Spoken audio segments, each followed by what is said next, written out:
My mother grabbed my wrist across the kitchen table and said, "Just say sorry, that's all we're asking. Just say sorry to your sister and this whole thing goes away."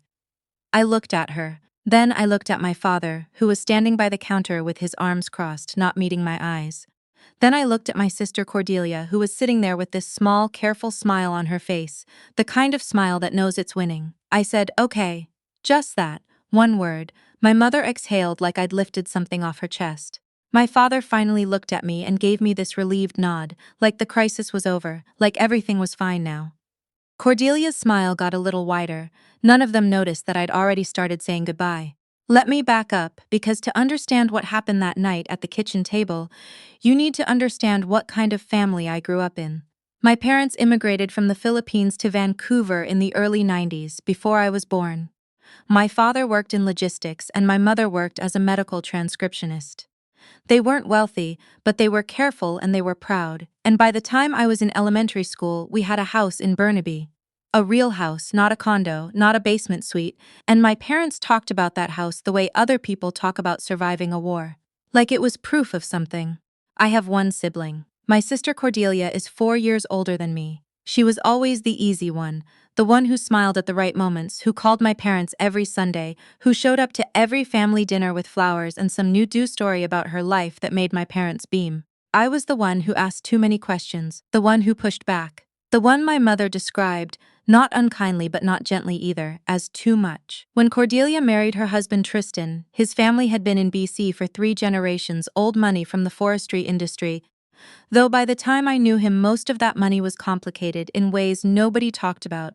My parents acted like they had won something. My mother cried at the wedding, not just a little. She cried the way people cry when they've finally reached somewhere they spent their whole lives trying to reach.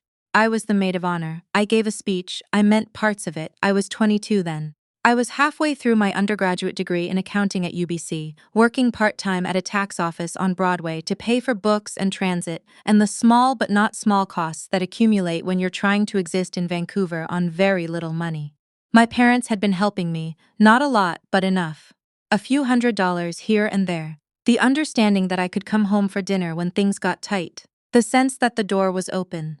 6 months after Cordelia's wedding, that changed. It started with Tristan's father's company. I won't get into all of it. The full picture took me years to understand completely, but the short version is that Tristan had taken on a management role in his family's holding company, and things were not going well. There were cash flow problems. There were what people in that world call irregularities. And Tristan, who had never in his life been told he wasn't exceptional, started making decisions that were more desperate than smart. My sister knew some of this. I think she knew more than she ever admitted to me, or to herself. What I knew was small at first. I knew that Tristan had started talking to my father about investment opportunities. I knew my father had started coming home from those conversations looking worried in a way he tried to hide. And I knew that one evening in February, I remember because it was during the Olympics and the city was a particular kind of loud and bright, and I felt very far from all of it, my parents sat me down and told me they needed to direct their finances. My mother said it carefully. She said they had some obligations they hadn't anticipated, and they needed to focus their resources on supporting the family unit as a whole. And they hoped I understood that they weren't abandoning me, but that they needed to pause the financial support for my education. I asked what obligations. My father said it wasn't something I needed to worry about. I asked if it had to do with Tristan. The silence in that room was its own kind of answer. I said, "How much?" My mother said, "That's not your concern." I was 23 years old. I was in the middle of a degree I'd been working toward for 3 years. I had no savings cushion, no backup plan, no family member I could call who would write me a check. I sat in that kitchen and I did the math in my head the way I always do when I'm scared. Quietly, automatically, like a reflex, and I understood that without their help I would have to drop to part-time enrollment, which would extend my degree by at least a year, which would cost me in the long run far more than whatever they were giving me now. I said all of this, calmly. I laid it out like a case. My mother said, "Your sister needs us right now." I went home to my basement suite in East Van, and I sat on my bed for a long time without turning the lights on. The apology they asked for happened about 2 months later. What I had done, the thing I needed to apologize for, was this. I had asked Tristan at a family dinner, in front of everyone, how his company was doing, not aggressively, just a question. But Cordelia had gone pale, and Tristan had gone red, and later that night my mother had called me to say I had embarrassed everyone, and that I needed to understand that family meant protecting each other, not asking pointed questions over pasta. I had not, at that point, fully understood what was happening with Tristan's company. I was just asking a question. But their reaction told me something, and after that I started paying attention in a different way. What I found over the next several weeks, in the kind of slow, methodical way that comes naturally to someone who has spent 3 years learning to read financial statements, was not good. Tristan's family company had a significant debt load that had been restructured multiple times.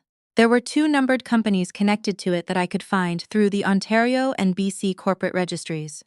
Both registered within the last 18 months, both with my brother-in-law listed as a director.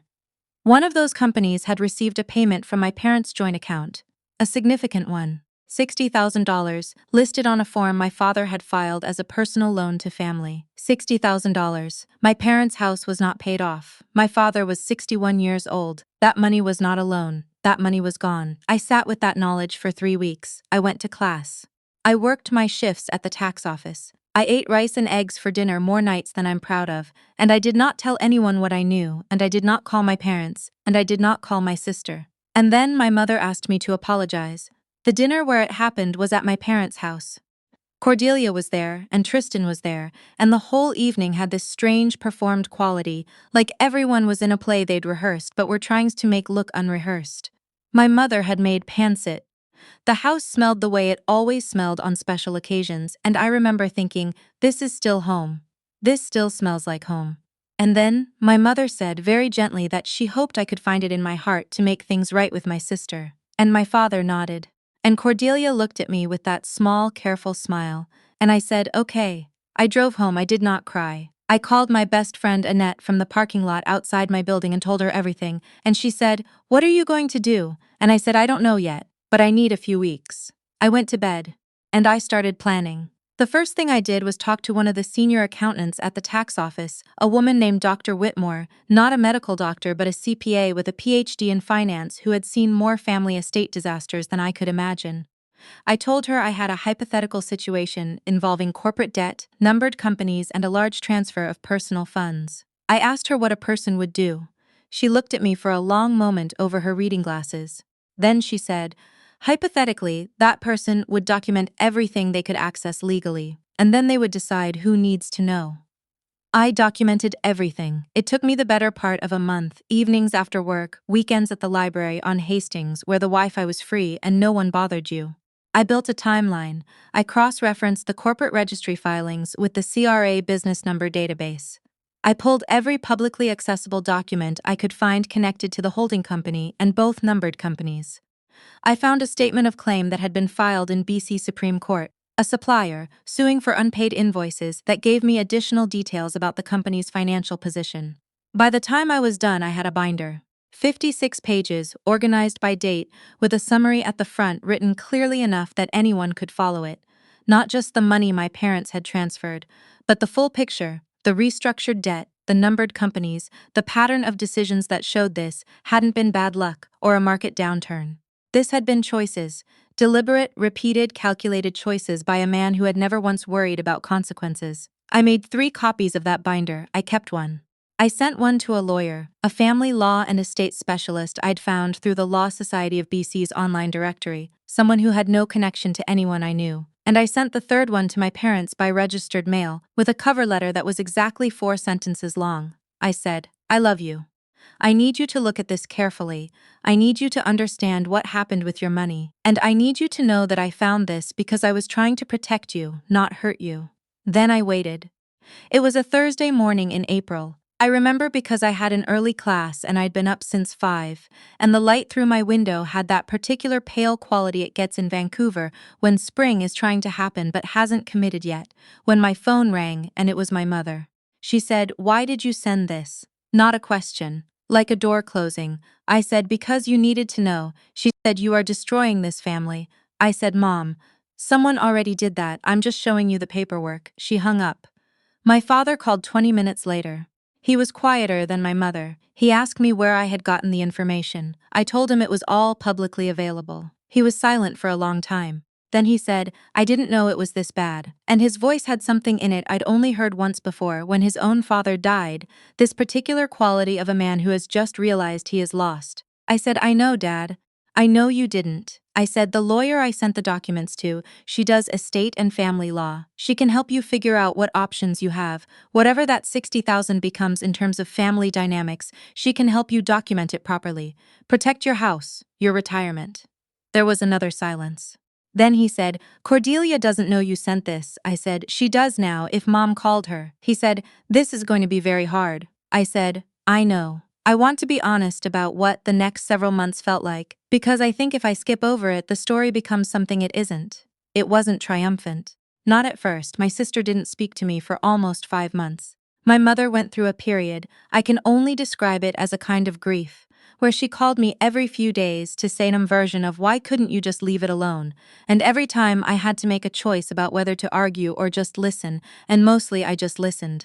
My father was the one who surprised me.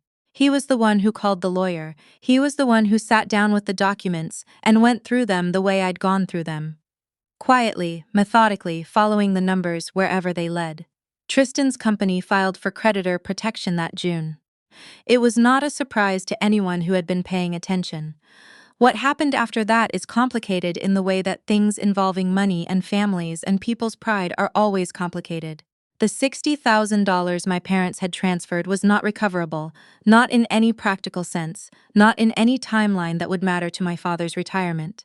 But what the lawyer was able to do was help my parents restructure how their remaining assets were held, so that they were protected from any future claims or liability connected to Tristan's business dealings. My parents' house, the house that had meant everything, the proof of the thing they had survived, stayed theirs. Tristan and my sister separated that November. I didn't know how to feel about that. I still don't, entirely. I know my sister was not the villain of this story, even though for a long time my anger made it easier to think of her that way. She was someone who had trusted the wrong person and then found herself unable to admit what she'd trusted him with. That is a recognizable human failure. I've had my own versions of it.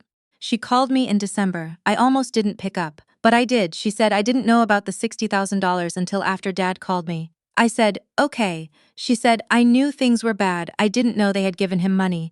I said, I believe you, she cried. I let her. I didn't cry, not then. I'd done that part alone, in my car, in the parking lot of a Safeway at 10 o'clock at night months earlier, in a way that no one saw and that I don't think I need to perform now for anyone. What I said to her eventually was this: I'm not asking you to explain yourself to me. I'm not asking for an apology. What I'm asking is that we figure out how to be sisters again, even if it looks different than it did before. Because I don't have a lot of people, and you're one of the ones I actually want to keep. She was quiet for a while. Then she said, okay. Just that, one word. I almost smiled. I finished my degree that spring, a full year later than I'd originally planned, but I finished it. I articled at a mid-size accounting firm in downtown Vancouver and passed my CPA exams on the first attempt. I now work in forensic accounting, which is exactly as specific a choice as it sounds like, and which my mother has described to various aunts and cousins as something with numbers. She's very good at it. Which is close enough. My parents are okay. My father retired last year, and they are careful with their money in the way they were always careful, and my mother has mostly stopped asking me why I couldn't have just left it alone. Most of the time. My sister lives in Victoria now. We see each other at Christmas and sometimes at Easter. We text. It is not what we were before, and it is not nothing. I have decided that is enough for now. Maybe it becomes more. Maybe it stays this shape. I'm not sure I need to know the answer yet.